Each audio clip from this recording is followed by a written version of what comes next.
I live in Richmond Hill. Thank you very much for the opportunity to be here. And I just want to, up front, I want to say that I really liked everything you said about the bill, the Citizenship Act. The only thing, I came here and I wanted to ask a question which was actually raised already in the audience, but I wanted to add some personal detail, actually ask a question about it. There is a provision in this bill that strips former temporary workers, which I was, right now I'm permanent residents, and international students from counting their pre-PR time towards Canadian citizenship. So right now I'm in the situation where I live 5 years in the country. My total time to process my PR application took almost 4 years. Why so long? Because me and my wife, we appeared as members of a group which is so-called Forgotten in Buffalo. It's more than 10,000 people. So what happened with us is 2 years ago, the visa processing office in Buffalo was closed down, and all our applications were transferred to Ottawa, where nobody just took care of that before we're, So my question is very simple. My case is by far not the worst. I brought comment, I just don't have time for it.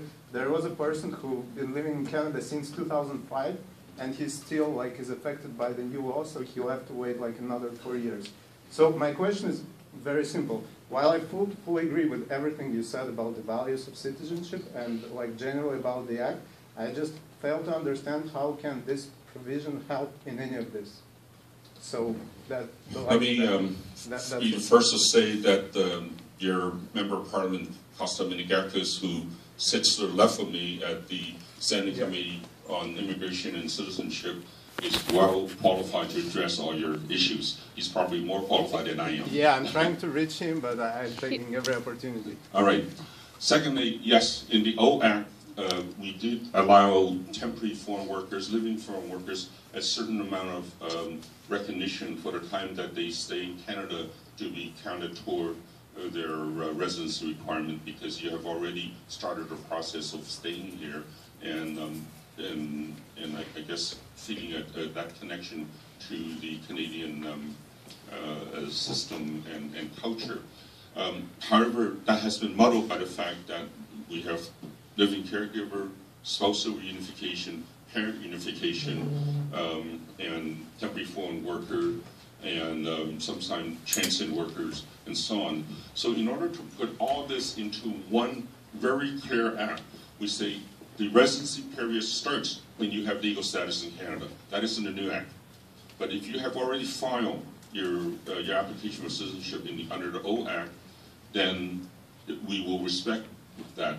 Now, part of the problem that was created was there was almost 1 million cases of backlog, including those in Buffalo, including those all around the world, that was in the hopper, in the processing, and we simply did not have the ability of the staff to go and clear that out in a hurry. So therefore, as you know, we asked the 280,000 foreign skilled workers to reapply. We also set up a new category of a super visa for family reunification for parents and grandparents, and that is helping us reduce the backlog to the point where we can actually effectively manage it.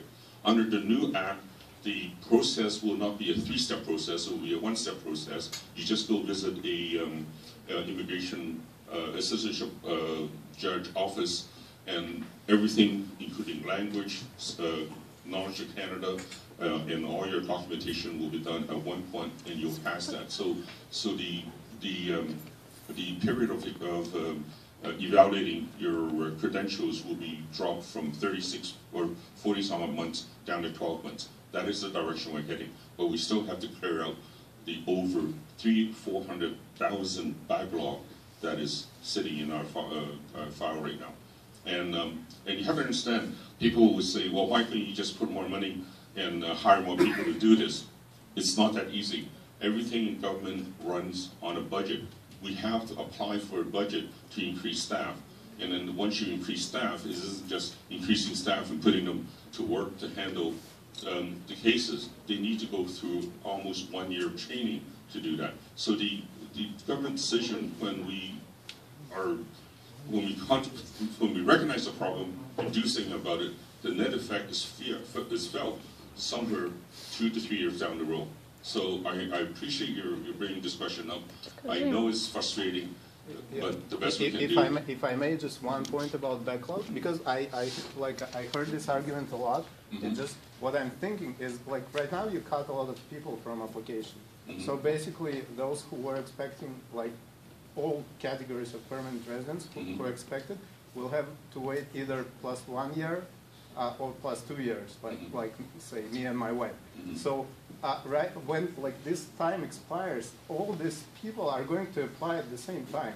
That's what I feel. No, so no, like, the people who have applied, this will be like a huge snowball. Yeah, the people who have applied under the old act will remain under the old act, but actually, the way that we're examining it now, I think you're quicker for those who go to apply under the new act, because there the direction is to keep the application under 1 year.